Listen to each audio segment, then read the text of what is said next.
Hey, this is Hi, Mark guys. and Michelle, Yeah, and this is another episode of This is Mark and Michelle, episode 14. And Michelle is a little tired today. yeah. We went to Tulsa yesterday, a surprise trip. Found a top for my Miata, Yeah. one in Olive, Oklahoma. So I feel really lucky. I have a hard top now, but I'm really tired. Well, and she doesn't bake in her car. We got the hard top because that being a convertible, Oklahoma heat will bake you in your car if you have a convertible. The rag top. And the hard top has definitely cut down on the heat and the road noise as we're driving. Yeah, it was pretty exciting. It feels like a car. Well, and we don't have to yell at each other anymore. Like we did on the way up. Yeah, exactly. What? Yeah. You have to talk louder. I can't hear you. Can you face this way? And we're actually sitting this close in the car. Can you face this way? Yeah, exactly. So anyway, but she is recovering from all the driving, but I also, sometimes don't speak until like 1 o'clock. And boy, you're talking about on a regular day. On a regular day. So we're an hour early for her regular speaking engagement. But it's also a Sunday, which we don't normally do these on Sundays. We do them on Saturdays. But we had to spend the day yesterday in Tulsa. Yep, and it was perfect. It was. We went to visit a friend who had gotten us the hard top, and we picked it up, got it put on the car. We saw her house and talked to her. Hi, Talitha. Yeah. And Lisa Amber, hey, how are you? And glad you joined us. But we also went to we only went to one pipe shop. Yeah, Mark likes tobacco shops. I like pipes. I like smoking a pipe periodically. And so we went to Ted's pipe shop and got some of their tobacco. I got some of their tobacco. And he saw some pipes that he'd been seeing online. Yeah, well, I actually saw him in person. In person? That was really cool because I was debating on whether I should buy it or not. I didn't. The cats. Those are our kitties. I should have shut the door. Yeah. But, cats. That's all right. All right. It's a Sunday morning and they're more awake than we are. But anyway, so I saw a Savinelli brand pipe, and I'd been debating on whether to buy it or not. I thought about it on my birthday back in November, but decided not to for some reason. Yeah. But after seeing it, I definitely want it now. He didn't just see it, he touched it. Oh, yeah. And I was like, ooh, ooh. So and Michelle thought that was cool, and so did the lady running the shop. So, that's a new reaction for him. Yeah. Rarely do I get excited about such things. Computers and pipes and Michelle. Right. So not in that order, however. Is this what we were talking about? This is what we're going to talk about today. And I didn't put it in the title or in the announcement, but I figured we would talk about why we're sharing our story. Because I know a lot of moms like to share the story of recovery of their kids, but what I have not seen is another adult, sharing their story of recovery and why they're sharing their story of recovery. But we're going to do that today. Okay.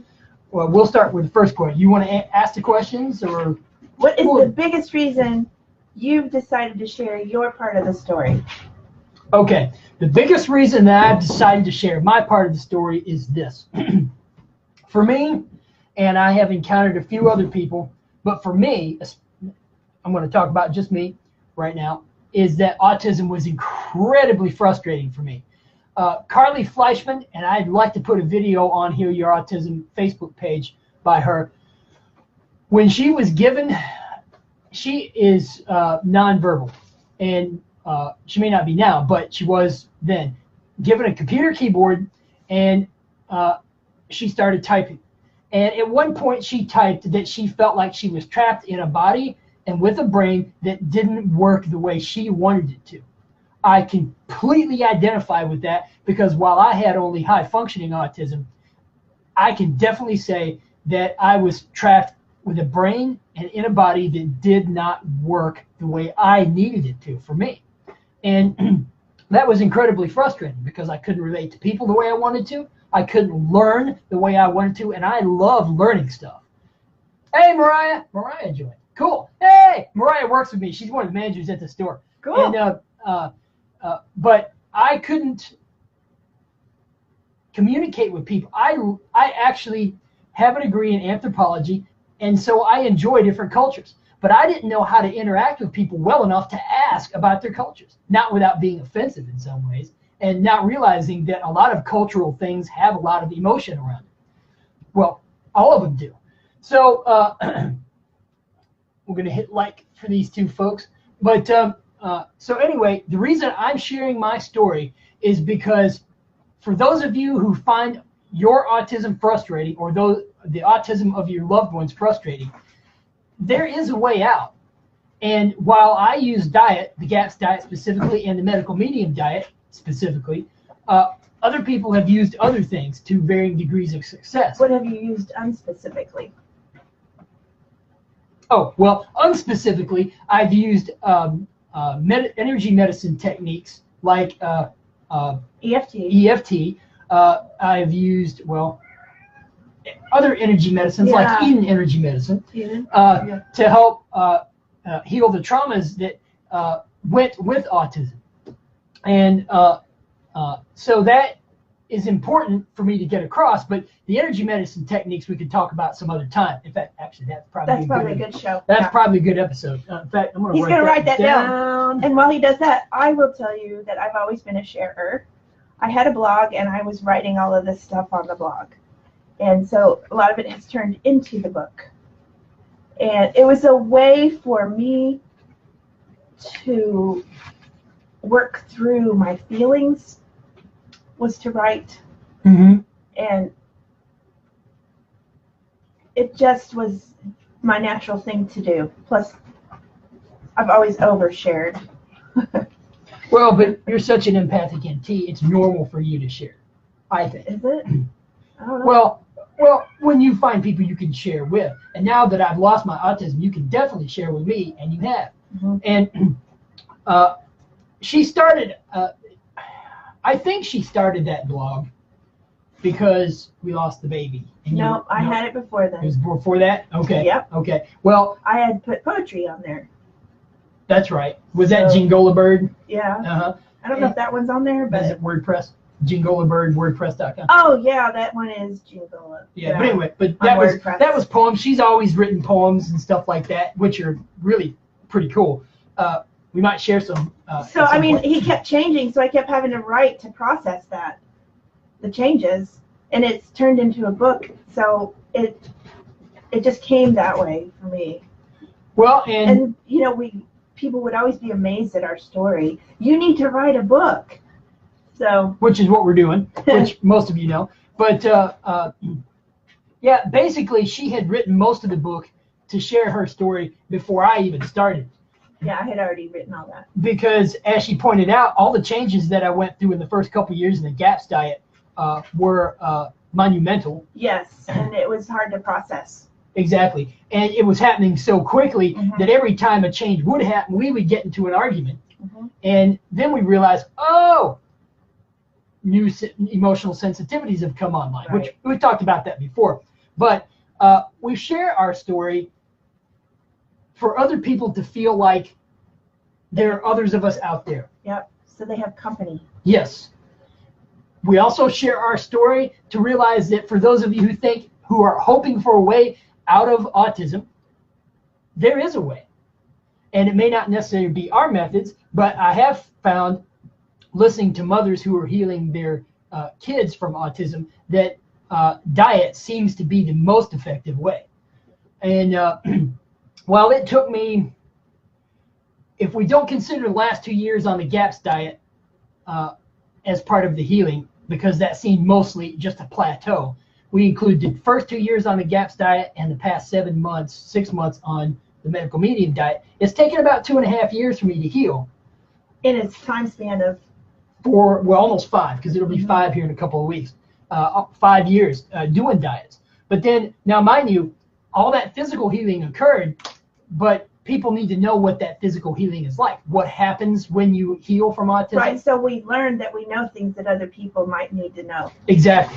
And one of our friends here on the page, Lindsay Carey, I found her about 1.5 years ago, and she was healing her son from autism using the GAPS diet. And so her and I got to talking, and she interviewed us and hosted our story on her page.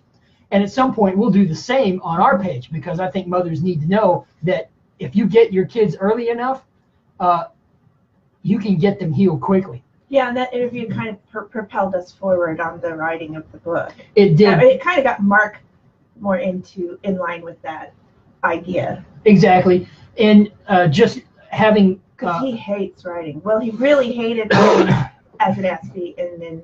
It was so difficult to be articulate in my head. But what I realized is as I healed up is what I really needed to talk about was not so much facts, but emotions. Mm-hmm. And how I felt about things, because that's what most people who connect with. And so as far as other questions, what was the other big reason we were sharing our story? Well, we talked about it. A lot. Yeah. Any other reasons why we shared what we've been through? Well, the answer that we haven't talked about is really to spread a message of hope for people. Mm-hmm. Because a lot of you mothers who are trying to heal your kids or even deal with your autistic kids or your autistic loved ones, spouses or otherwise, have gone to doctors, or they have gone to doctors, and doctors say, well, no, there's no such thing as healing it, but here's medicine. And this goes beyond autism. People have healed using the medical medium diet cancer, fibromyalgia, chronic fatigue. Wow, I can't think of... Yeah. There's so many things that have been healed changing the diet. But I'm going to start posting things on our Facebook page about autism specifically, but which I did last night. There was a mom who actually has healed her son from autism. He's probably about 5 or 6, something like that, over the past 7 months. And the gains that they've seen in just 7 months on the medical medium diet have been monumental. Probably even more so than what I experienced on the first 2 years of the gas diet. Definitely more. And so there is hope out there, and you don't necessarily have to go to traditional medicine to find it. In fact, a lot of mothers that I've talked to, and grandmothers and other caregivers for autistic people, have found that traditional medicine doesn't answer their questions at all. Can I get my kid out of this? And Michelle was looking for healing for her particular things: adrenal fatigue, what was probably fibromyalgia, and chronic fatigue. Chronic fatigue, numerous things. She was diagnosed with Lyme back when she was 18, 19, back in 1988. So you were 18. No, I had it in 1988. I was diagnosed in 1990. 1990. So she was 20. So she's been dealing with that, and the medical medium says that Lyme disease really is a form of EBV. Epstein-Barr. Mm-hmm. And so... which makes sense. What's amazing is we've been on this diet 6 months, the medical medium diet now. She has energy back. I've been able to go for walks. She can so that's my most exciting. Yeah. So sleeping, that's another exciting one. Yeah. And so while today's being tired isn't necessarily exemplary of how she normally is, it used to be. Yeah, this is how I used to be. She used to be the way this Except way. I feel good right now. I just look tired. Right. There you go. And to whereas it used to be, she felt tired from top to toe. Yeah. So, but anyway, those are the reasons why we share our story. And we'll recap them real quick for folks who happen to be coming in late. Biggest reason is we encountered huge difficulties in our marriage in the first almost 20 years. It was actually 19 Did years. we even say that I learned to communicate with you? No, but we can't. Yeah. She had to learn. She was already teaching autistic kids when we first got married.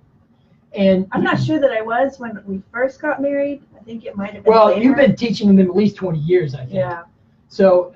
But I had practiced with you, which made it better for them because of me. Well, exactly. Well, does that make sense? Well, it makes sense. What she's saying is, in case it needs to be translated, is that because she had to learn how to communicate through my autism, she wound up being able to teach her autistic music students better because of the experiences she had communicating with me. Right. But I didn't know it. No, I didn't know it. She did not. In fact, we didn't know this until I got my diagnosis for autism back in 2012, and we started examining. Well, wait a minute. Looking backwards. Yeah. Oh, that's why that happened, and that's why I said that, and that's why you did that. And exactly. And so all of these revelations came over the past 5 years, really. 6 years now, because it's 2012. Right. But in fact, this week would be the 6 year anniversary of my diagnosis. Oh, wow. Yeah, okay. And then in a couple weeks on July 9th will be the 5th year anniversary of us starting the diets and healing from autism and healing up your stuff and that kind of thing. So we're coming up on anniversaries for us. And our wedding anniversary. Well, and our wedding anniversary. Yeah. Things happen to us in July. July is when the crap hits the fan, so to speak, for us. Not in a bad way necessarily either. No, it always ends up being good. Yeah. So anyway, it's just an earthquake. Okay. It's an earthquake of emotions. You know, it shakes you up. So it's the anniversary of our emotional earthquakes. But anyway, we'll let you go for today. And we didn't finish recapping this. Oh. But you know what? Just watch the video. That'll recap it for you. It's not very long. But anyway, we'll see you guys next week on Saturday. Bye-bye.